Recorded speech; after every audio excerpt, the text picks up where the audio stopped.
Morning student. हमारी panel परिचय का हमारा टॉपिक चल रहा है और हम किस पे वीडियो बना रहे हैं ये आप जानते हो, अधिगम और शिक्षण का हमारा पेपर है। तो अपन की कई वहाँ से जारी हैं, अपन की सारी टॉपिक्स क्लियर हुए जा रहे हैं। अपन चौथी यूनिट भी चली रही है जिसमें हमने दल शिक्षण पढ़ लिया है। पैनल परिचर्चा का टॉपिक पढ़े थे तो हमने उसकी ऐतिहासिक पृष्ठभूमि देखी थी, इसका प्रारंभ देखा था, उसका अर्थ देखा था, परिभाषाएं देखी थी और उसके उद्देश्य पढ़े थे। तो आज जो हम पढ़ेंगे वो क्या पढ़ेंगे, हम पैनल परिचर्चा का स्वरूप, स्ट्रक्चर ऑफ पैनल डिस्कशन, यानी पैनल परिचर्चा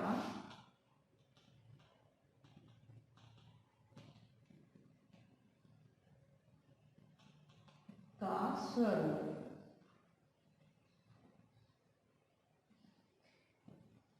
क्योंकि पैनल परिचर्चा कैसे हो कैसे नहीं होगी तो हम जानते हैं कि पैनल परिचर्चा होता क्या है कि शैक्षिक समस्या हो, है ना, यही शैक्षिक समस्या हो या पाठ्यक्रम संबंधी समस्या हो तो उसमें पैनल परिचर्चा का निर्माण किया जाता है समस्याओं को दूर करने के लिए, है ना।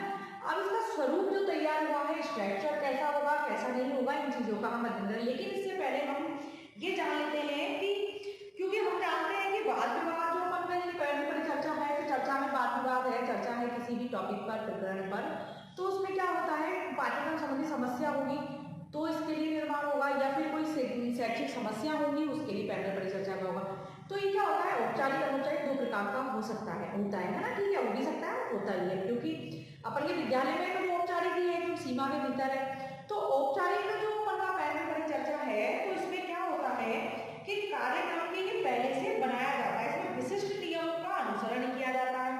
यानी पैनल परिचर्चा की पहले से, औपचारिक में क्या होगा, पहले से व्यवस्था होगी, पहले से तैयार होगा और इसमें जो होगा तो किसी ना किसी ये विशिष्ट नियमों का अनुसरण किया जाता है। पैनल परिचर्चा औपचारिक जिसमें होता है विशिष्ट नियम होते हैं और सीमा के भीतर होता है, स्थान सीमित होता है, साइट सीमित होती है।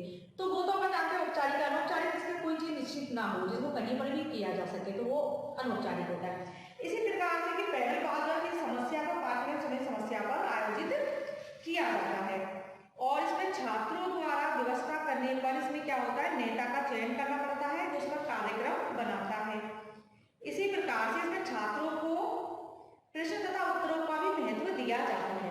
इस प्रकार से हमने देखा, अब इसमें हम क्या देख रहे हैं, पैनल परिचर्चा का स्वरूप।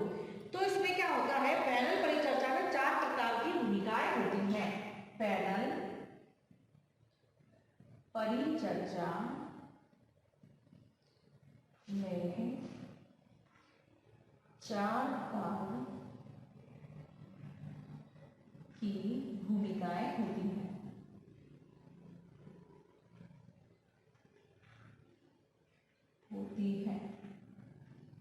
अब वो भूमिकाएं कौन सी, उसी से उसका स्वरूप बनता है। तो 4 प्रकार की भूमिकाएं होती हैं। तो इसमें कौन कौन सी होती है, एक होता है अनुदेशक, दूसरा अध्यक्ष, तीसरा समूह का सदस्य और चौथा श्रोतागण। तो इसमें पहला है अपना अनुदेशक। अपन इनको समझेंगे एक एक करके, पहले अपन को नोट कर लेते हैं कि पहले है अनुदेशक, ठीक है, दूसरा है अपन का अध्यक्ष,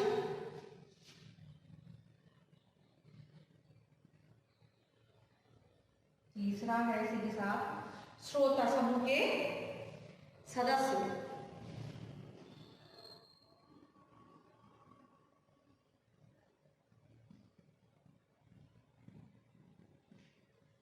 चौथा है श्रोतागण, ठीक है।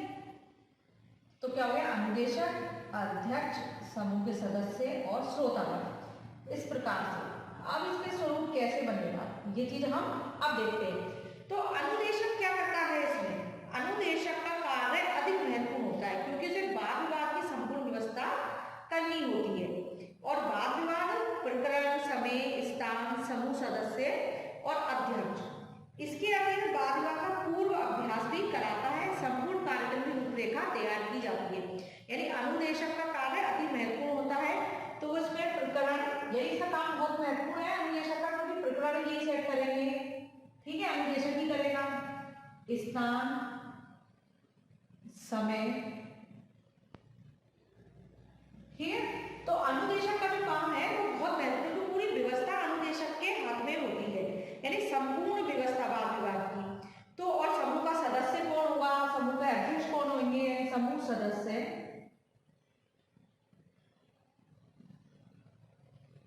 एवं अध्यक्ष का चुनाव। अध्यक्ष कौन होगा, समूह सदस्य कौन होंगे पैनल परिचर्चा में, तो पूरी संपूर्ण व्यवस्था कौन करता है, अनुदेशक व्यवस्था। क्योंकि पैनल पर चर्चा करनी है तो उसमें क्या चाहिए, पहले अनुदेशक के द्वारा प्रकरण स्थान समूह ये पूरा मतलब अनुदेशक अति महत्वपूर्ण पार्ट है इसके अंदर पैनल परिचर्चा के अंदर जो प्रकरण स्थान समय सारी चीजों की व्यवस्था ये करता है कौन, अनुदेशक। तो इसके अतिरिक्त वाद विवाद का पूर्व अभ्यास भी कराता है और संपूर्ण कार्यक्रम की रूपरेखा भी तैयार अनुदेशक ही करता है।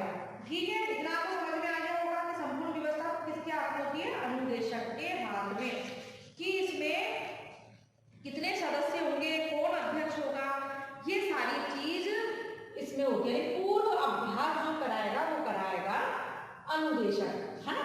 ठीक है, अब अनुदेशक अब आ गया दूसरा है बनता कौन है, अध्यक्ष।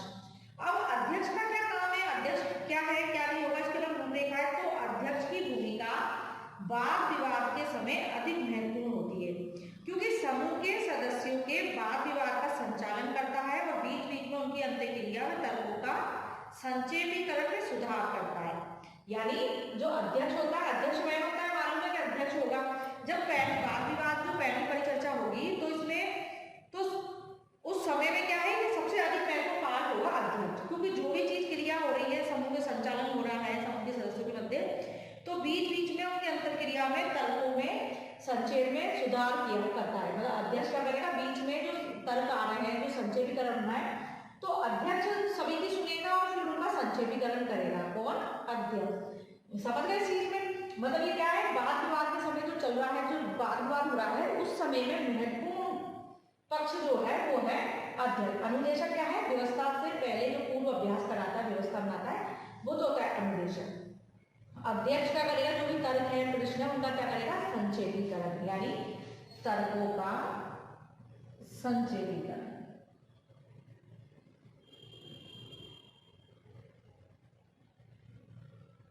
ठीक है, मतलब संक्षेपीकरण मतलब बीच बीच में जो भी क्रिया हो रही है पक्षों के बीच में, तो उसमें जो भी प्रश्न है, जो भी वो है तर्क है, मतलब इस बीच में जो भी समस्या जो भी आ रही है तो उन सबों का सुलझाने का काम कौन करेगा, अध्यक्ष।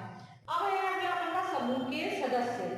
अब समूह के सदस्य में क्या है कि समूह के सदस्यों की संख्या कितनी हो सकती है, 4 से 10 तक, 4 से 10 तक समूह के सदस्य होते हैं। ठीक है, या फिर हो सकते हैं। तो इसी प्रकार 4 से 10 तक होती है। वाद विवाद प्रारंभ करने में अध्यक्ष प्रकरण समस्या के संबंध में ऐसे बिंदुओं की ओर संकेत करता है जिससे सदस्यगण तथा श्रोतागण इसके स्वरूप को जान सके। ठीक है ना, मतलब क्या करेगा कि जो भी है जो सदस्य होते हैं इसमें, तो समूह के सभी सदस्य एक अर्धव्रत में श्रोताओं के सामने बैठते हैं तथा उनके बीच में अध्यक्ष बैठता है। समूह के सदस्यों को प्रकरण पर पूर्ण अधिकार होना चाहिए। यदि पूर्ण अधिकार नहीं है तो अब उन्हें प्रकरण संबंधी सही बोध नहीं होगा। मतलब जो भी सदस्य बैठे हैं तो उनमें सदस्य बैठे हैं तो उनको जो भी टॉपिक है, प्रकरण है, उसका पूरा ज्ञान होना चाहिए, और ज्ञान नहीं है तो बोध जरूर होना चाहिए, मतलब समझ होनी चाहिए उस चीज के प्रति। तो इसी प्रकार से पैनल परिचर्चा प्रारंभ करते समय अध्यक्ष प्रकरण से संबंधित बिंदुओं की ओर संकेत करता है जिससे सदस्यगण एवं श्रोतागण उसके स्वरूप को जान सके। एक एक बिंदु पर सदस्य प्रतिक्रिया करते हैं और तर्क देते हैं। अंत में अध्यक्ष उसमें सुधार करके निष्कर्ष निकालता है और संक्षिप्तीकरण करता है। ठीक है, ये सारी चीज किसमें होगी, समूह के सदस्य में 4 से 10 होंगे। अध्यक्ष पूरी प्रोसेस को करेगा, जो भी समस्या है वो अध्यक्ष के सामने रखेगा, श्रोता मतलब पैनल अध्यक्ष बीच में होता है ना, जो भी समस्या है ये बता देंगे श्रोतागण को, सदस्यगण को, और फिर वो अपने अपने तर्क देंगे, तो उन तर्कों का संक्षेपीकरण कौन करेगा, अध्यक्ष। लेकिन समूह के सदस्य में 4 से 10 सदस्य इसमें होते हैं, और जो भी होते हैं तो सभी इसमें मतलब किस लिए, जो अध्यक्ष है वो सुधार कर निष्कर्ष निकालता है, वो संक्षेपित करता है। परिचर्चा का आयोजन साधारण 30 मिनट से 1 घंटे तक किया जाता है। 30 से 1 घंटे समय जो होता है समूह के सदस्यों का। तो 4 से 10 सदस्य हो गए इसमें, है ना, और कितना 30 से 1 घंटा समय।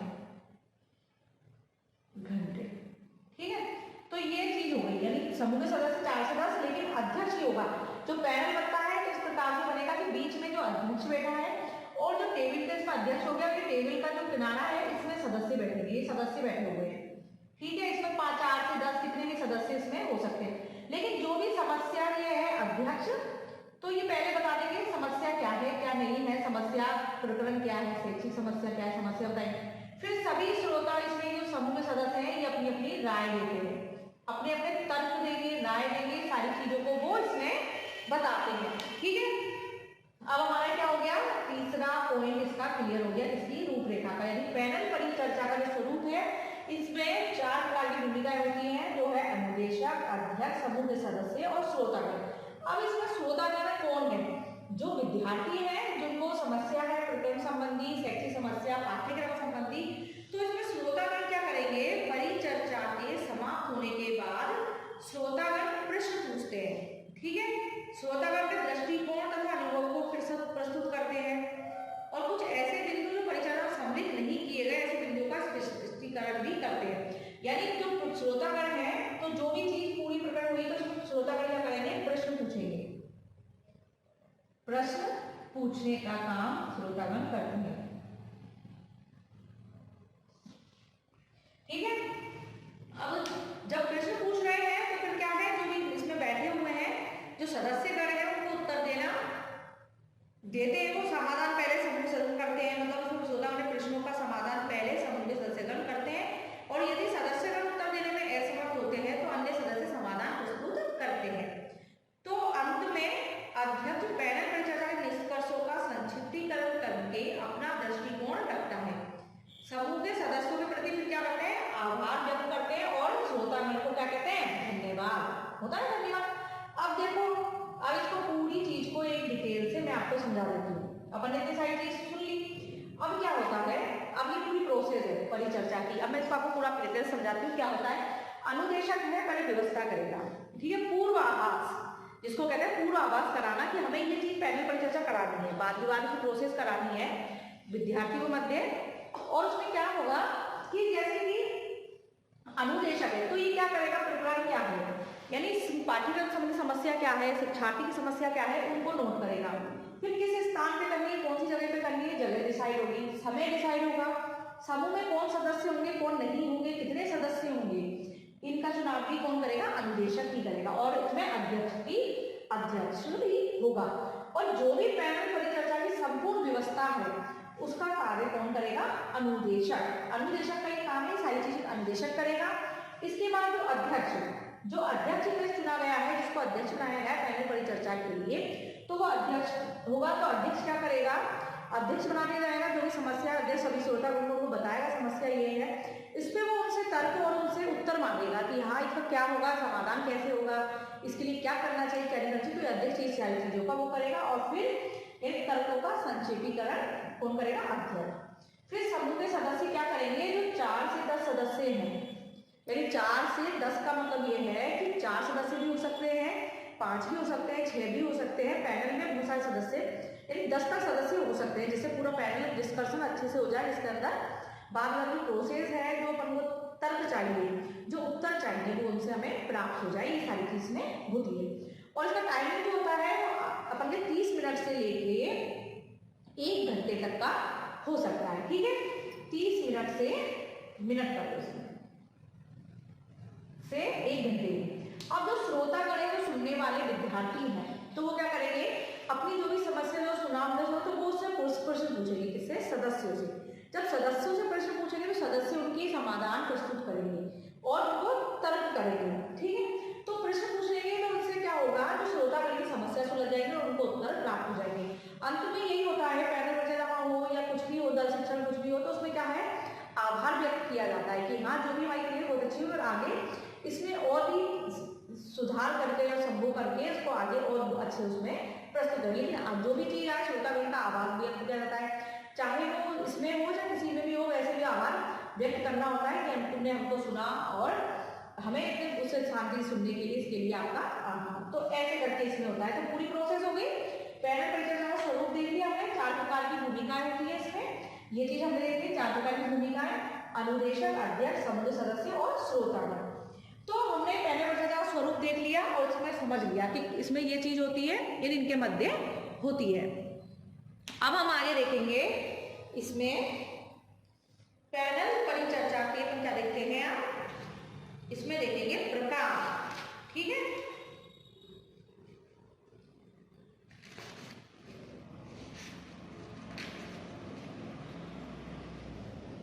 ये चीज समझ में आ गई होगी आपको, सब कंप्लीट मैंने आपको अच्छे समझा दिए हैं पूरी चीज।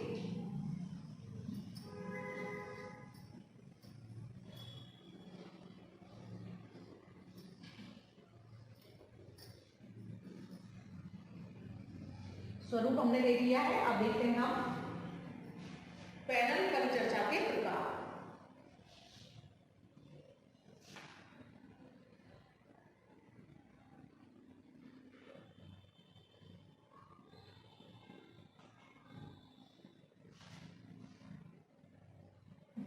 यानी टाइप्स ऑफ पैनल डिस्कशन। ठीक है, अब पैनल चर्चा के प्रकार कितने होते हैं, इसके कितने प्रकार होते हैं, दो।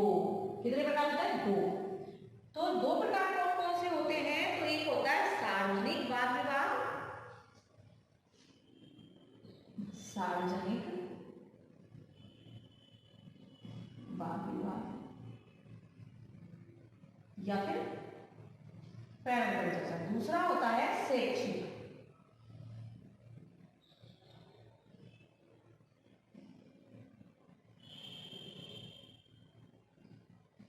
ठीक है, कितने प्रकार हो गए पैनल परिचर्चा के, आपके दो हो गए। अब जो सार्वजनिक है, तो ये सार्वजनिक का मतलब तो जानते हो, सार्वजनिक मतलब सभी जगह, यानी जो वाद विवाद किसके लिए हो, जन साधारण के लिए। तो इसमें क्या होता है, सार्वजनिक सभी जगह होगा, तो जनसाधारण की समस्याओं को समझने और उनके समाधान के लिए सार्वजनिक वाद विवाद प्रस्तुत किया जाता है। ठीक है, तो सार्वजनिक विवाद समस्याओं सूचनाओं को प्रदान किया जाता है। तो इस प्रकार के वाद विवाद का आयोजन तीन उद्देश्यों को प्राप्त करने के लिए किया जाता है, कि जनसाधारण की समस्याओं के लिए किया जाता है, यानी सार्वजनिक वाद विवाद, तो इसमें तीन उद्देश्यों की पूर्ति की जाती है। यानी पहला होता है सूचना तथा तथ्यों को प्रदान करना, इसके ही है सूचनाओं तथा, मैं आपको वैसे बता देती हूँ, इसमें तथ्यों को प्रदान करना,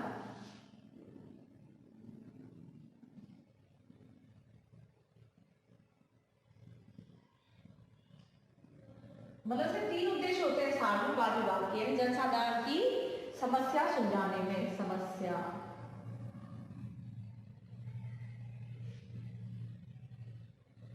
ठीक है, एक तो ये हो गया, यानी सूचना और तथ्यों को प्रदान करना, मतलब जो भी समस्या है उनकी सूचनाओं को पब्लिक तक पहुंचाना, और सामाजिक मूल्यों का निर्धारण करना।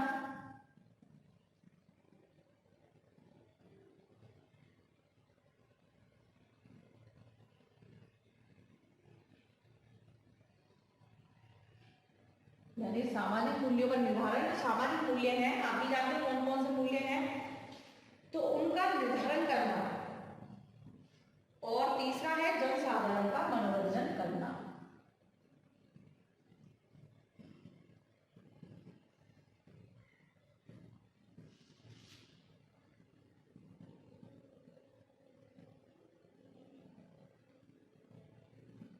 ठीक है, तो इसके तीन उद्देश्य हैं, सार्वजनिक वाद विवाद के तीन उद्देश्य हैं, कि जिसके अंदर तीन उद्देश्यों को प्राप्त करने के लिए किया जाता है ये वाद विवाद, क्योंकि समाज में जनसाधारण को प्रभावित करने वाली समस्या और सूचना को प्रदान किया जाता है और तीनों उद्देश्यों को पूरा किया जाता है।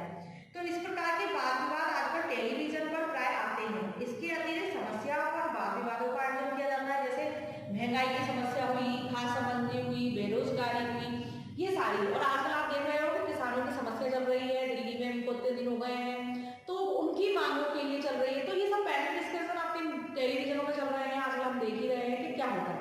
तो जो पैनल डिस्कशन आप टेलीविजन, सबसे अच्छा उदाहरण वही है कि आप वहाँ देखते हो कि सामने के साथ बैठे होंगे, वाद विवाद होता है, तो वो पैनल परिचर्चा है।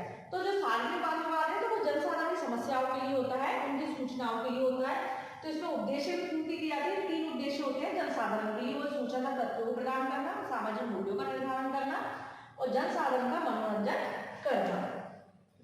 अब है अपना शैक्षिक बाल विवाद। अब शैक्षिक बाल विवाद के नाम से ही स्पष्ट हो रहा है कि शैक्षिक बाल विवाद क्या होता है, जो शिक्षा के क्षेत्र में हो, पाठ्यक्रम संबंधी समस्याओं से संबंधित हो, ये विद्यालय, महाविद्यालय और अंतर महाविद्यालय स्तर पर आयोजित की जाती है। इसका केंद्र बिंदु क्या होता है, छात्र।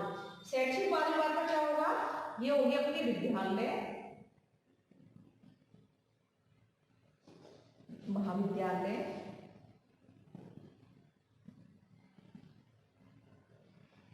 और अंतर महाविद्यालय।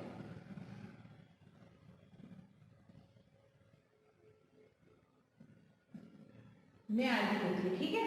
और इसका केंद्र बिंदु कौन है, केंद्र बिंदु है छात्र, यानी समस्या किसकी होगी, छात्र की। समस्या छात्र की है, शैक्षिक समस्या सुलझाने के लिए बाल विवाद प्रतियोगिता की जाती है कि हाँ इससे उनकी छात्रों की समस्याओं दूर हो जाए। तो इसमें छात्रों को सूचनात्मक तथ्यों को बोधगम्य कराने के लिए, सिद्धांतों प्रत्ययों के स्पष्टीकरण करने के लिए और समस्याओं के समाधान के लिए पैनल परिचर्चा आयोजित की जाती है, ठीक है। तो इसमें समझ गए होंगे, इसमें भी क्या है, सूचनात्मक तथ्यों को प्रदान करना, सिद्धांत प्रत्ययों को बोधगम्य करना और समस्याओं का समाधान, यानी केंद्र बिंदु कौन है, छात्र। तो इसमें पहला क्या होगा, इसके भी उद्देश्य है समस्या के समाधान के लिए किसकी, विद्यार्थियों की, और दूसरा है सूचनाओं के तथ्यों के एकत्रीकरण के लिए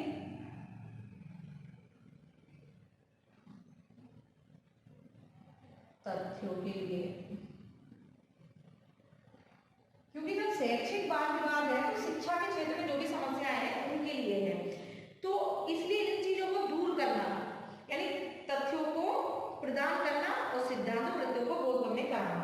तीसरा है सिद्धांतों व प्रत्ययों को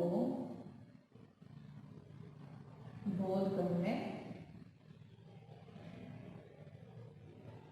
करना, कराना या कराना ये समझाना चाहिए। इसमें लिखो तथ्यों को प्रदान करना,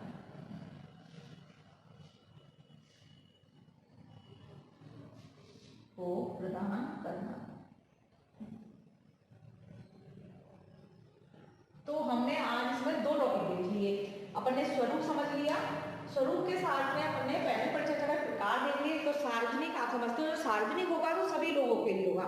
सार्वजनिक क्या, जनसाधारण के लिए है, सभी लोगों के लिए है, और इसको सभी लोग जाने, यानी सार्वजनिक जो वाद विवाद है तो जनसाधारण समस्या को सुलझाने के लिए क्या जाता है, उनको सूचना देने के लिए किया जाता है कि वो चीजों को समझ सकें और साथ में उनका मनोरंजन भी हो जाए। और मनोरंजन नहीं होगा तो वो कुछ वो देखेंगे ही, और मनोरंजन है इस वजह से वो देखेंगे, कुछ ना कुछ सीखने को मिल रहा है, मतलब ये है।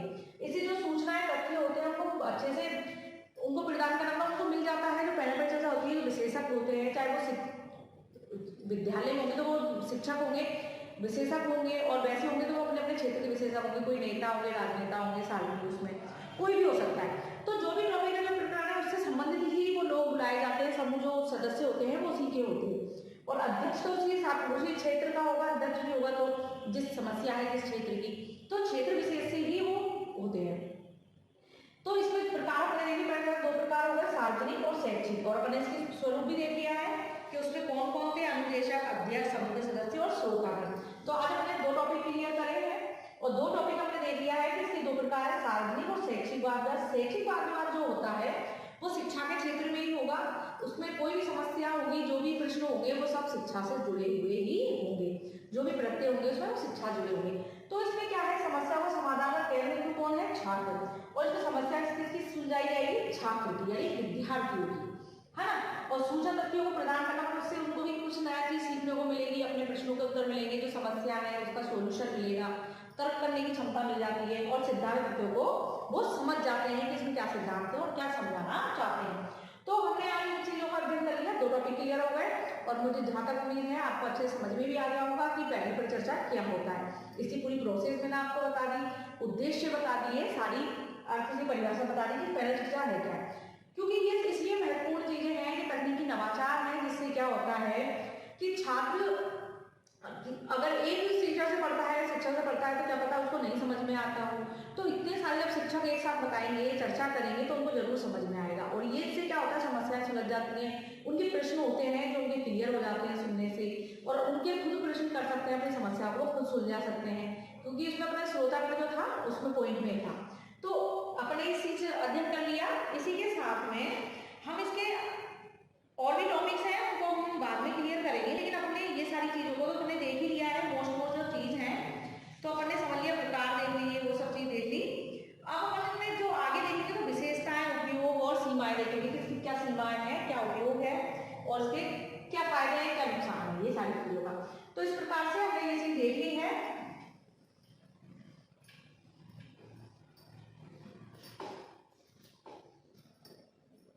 तो इसी के साथ में आज हमारा टॉपिक खत्म होता है। नहीं समझ में आया तो आप कमेंट्स कर सकते हो और पूछ सकते हो। धन्यवाद।